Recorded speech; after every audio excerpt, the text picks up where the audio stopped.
Hey family, if I were to ask someone right now that you didn't even know was watching you and say, go look at their life, look how they interact with people, how they live, would you say they're a Christian? What would they say?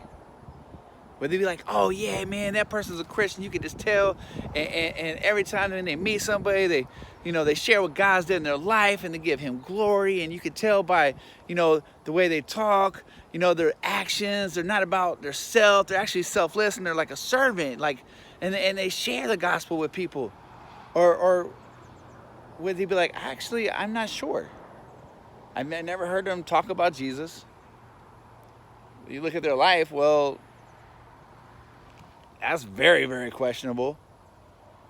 And I'm not even sure if they go to church or serve or anything.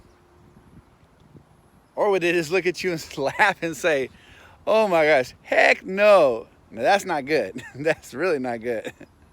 Well, Paul's kind of showing the responsibility of all Christians and the stewardship that we have, the testimony that we have to let people know about what Jesus did.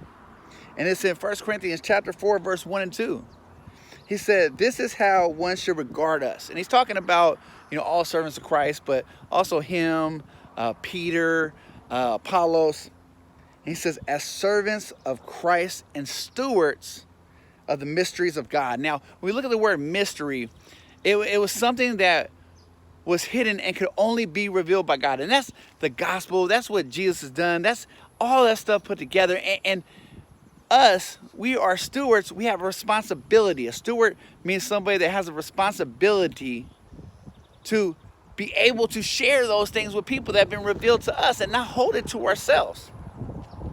It says, moreover, it is required of stewards. So it's something that is not optional. Okay, so us telling people our testimony, us sharing what Jesus did is not optional.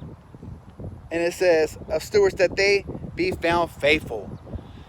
So that's the thing. We could all say we're good stewards of what God's given us. We can all say, oh, we're faithful and sharing the gospel. I might go to church a couple times a month or something like that. But if somebody else were to look at our life, if somebody else were to look at your life, would they say that you're faithful? All right, family. You have a blessed day.